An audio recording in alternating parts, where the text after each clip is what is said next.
Yes, everybody, what's going on? My name is Stephen Howson. This is the transfer review. Every single week there are transfers, whether you are locked up, whether there's a transfer window, whether a transfer window has just ended. People feel the need to write utter bollocks about transfers, and I've seen it as my civic duty to tell you that most of it is bollocks, but we're going to go through it and we're going to see which ones actually are bollocks and which ones aren't bollocks.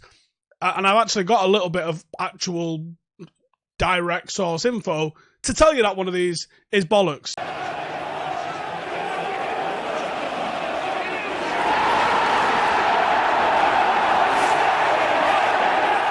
Okay then, Dembele. This is in the Daily Star. They're quoting some fucking journal whose name that I can't say. And they're saying that Manchester United are stepping up their pursuit of the £60 million Lyon striker Moussa Dembele.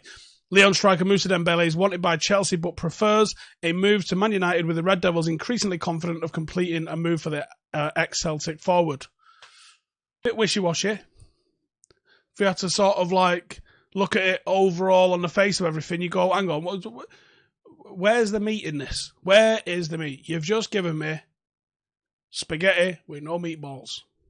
There's a bit of spaghetti there. No, Dembele's a great player, and I've sort of had my eye on him as someone that I think could be the sort of player that actually does well leading United's line. And I think I know Marshall FC is going to get upset with this, but honestly, you just need to fucking grow up and realise the facts in front of your face. I've had a vibe, and it's just a feeling. And people tell me I'm wrong. Well, I'm just telling you it's my fucking feeling. That's it.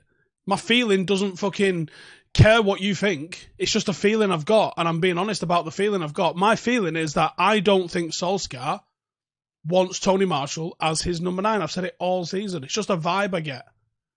And I don't think he'll be here that long. Some people seem to think that as me bagging on Marshall. I haven't said anything about his quality at all. I just don't think Solskjaer fancies him. Right or wrong. The evidence for that actually is starting to stack up. Evidenced in the fact that he went hard for Haaland. Giggity. And seemingly the pursuit of another centre-forward hasn't stopped. I think I'm justified in saying I had a feeling at the start of the season. That was justified with the Haaland pursuit alone. The fact that there's more and more and more strikers being linked with us on a near-daily basis, I think justifies the feeling that I've had.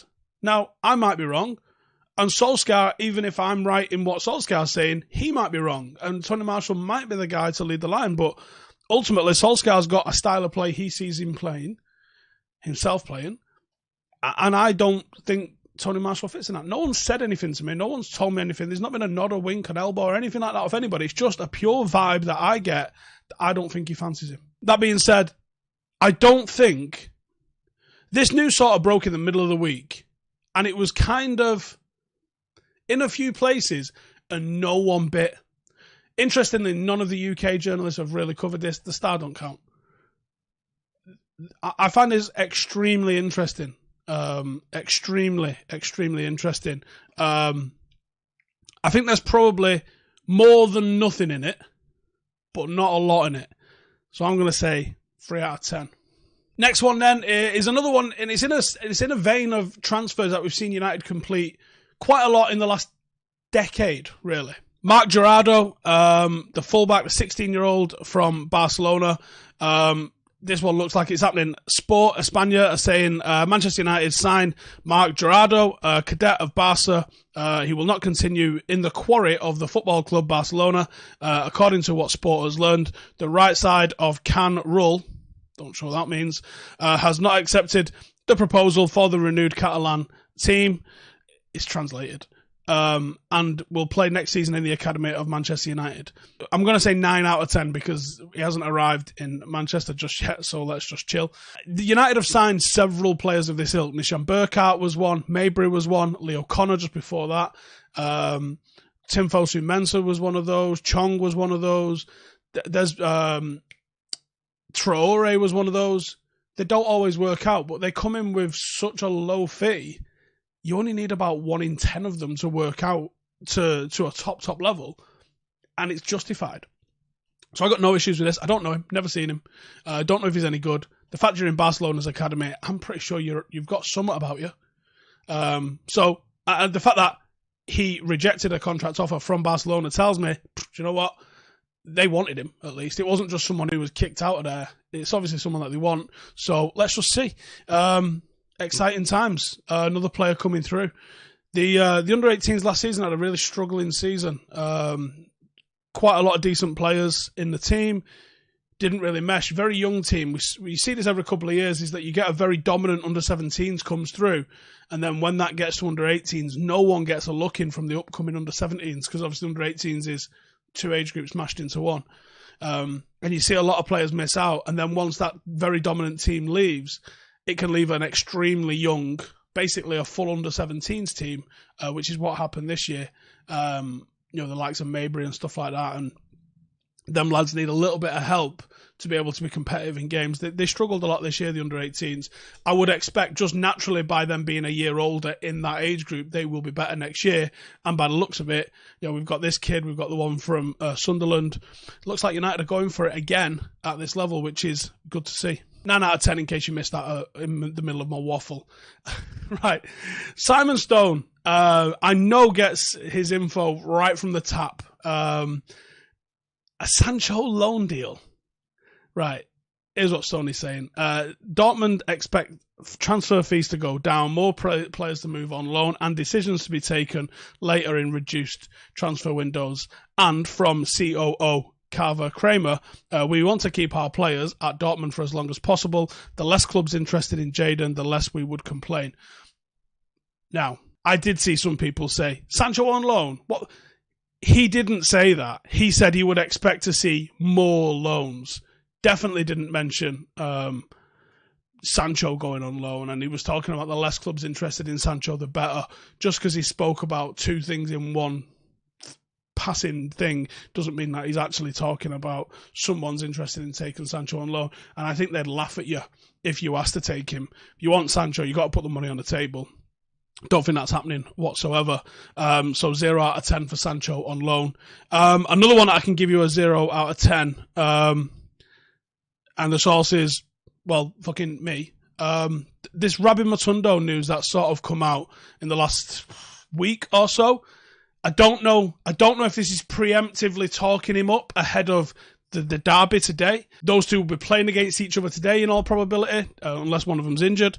They both was at Manchester City together. They don't really play in the same position. Rabbi sort of plays down the middle a bit more. But they both essentially play on the wing. They both came from England, even though Rabbi represents Wales. They both came from Manchester City. They're young lads in Germany. They're playing today. It just felt like it was... Look, Rabbi's not at the level. There's not a lot of players that are at the level of Sancho. Rabbi's not at the level yet. Rabbi's a good kid. And I think he's got a good future ahead of him. Certainly, if United were genuinely interested in him, he is better than Chong. Very comfortably better than Chong. So if we was going to bring him in, I think that would be a decent move as cover for that right-hand side. But I don't think he's the sort of player that's coming in looking at wearing the number 7 and looking at doing what Jadon Sancho's done. Far from it, actually. He's got to get into the first team on a regular basis at Schalke first, and then he can start looking at making a big sort of move and doing the sort of things that Jadon's doing. So for the you know who wrote it. You know who wrote it. The absolute fucking shit rag that said United was interested in him. Rabbi found out the other day when he was asked, "Is there anything about this?" And the first he heard was someone asking him about it. It's bollocks. 0 out of 10. That was the ins. This is the outs. Angel Gomez to Barca, Dortmund, Chelsea. Loads of them are all over the gaff with this. I think the fact that Angel has recruited Pini Zahavi when previously all his negotiations have been done by his family is quite telling. It sounds like the Barcelona interest was actually Barcelona B were interested in him, and he wasn't interested in doing that. Now, on one hand, I can understand that. He is at the age where he does need to be going and finding first-team minutes somewhere, and he's probably looking at one of his close friends in Jadon Sancho and the minutes that he got in Germany and was thinking, same, I'll go to Barcelona and get the same. Barcelona just are not on the same level as Borussia Dortmund, and just thinking that you could go and get in there, I think that's a little bit giddy. Barcelona B might be a great step for you. A season playing, Segunda Division, play week in, week out, prove yourself, because I think the Spanish game would fucking absolutely love Angel Gomez, and then probably move yourself into the first team at Barcelona. If he's not willing to do that, then he's going to have to lower his expectations for where he can go. I mean, I look at the Chelsea team and I say, we've got Ross Barkley, we've got Mason Mount. I mean, it depends whether, if they see him as a winger, he's not a winger. He isn't quick enough to be a winger. He is a ball-playing midfield playmaker. Possibly an 8, 6 at a push. I've seen him play there and I've seen him be very effective there. He's not really a 10. He is an Iniesta. Someone mentioned Isco the other day. Yeah, I could roll with that as well, to be honest. That's where he needs to play. He needs to be in a team that's probably going to dominate possession. He needs to be making things happen for the final ball. And he will get assists all day long for you. And he'll probably score some goals for you too. Wonderful talent, but needs to get games under his belt.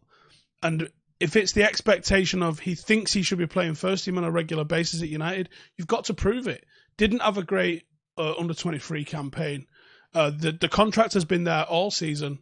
If you want to play, sign the contract. I'm sure you'll have got played. This manager is proving he will play people. The fact that what we did in Astana, Fergie wouldn't have done that. Fergie would have slightly rotated. Jose wouldn't know who half of them motherfuckers was. What Ollie did, he did with an eye on the future. And some players have emerged from that and become a regular part of the first team squad. That's what you got to do. You've got to go and prove it. You've got the opportunity. There you go. So, Angel Gomez leaving Manchester United. I'm not going to say 10 because the offer is on the table right there.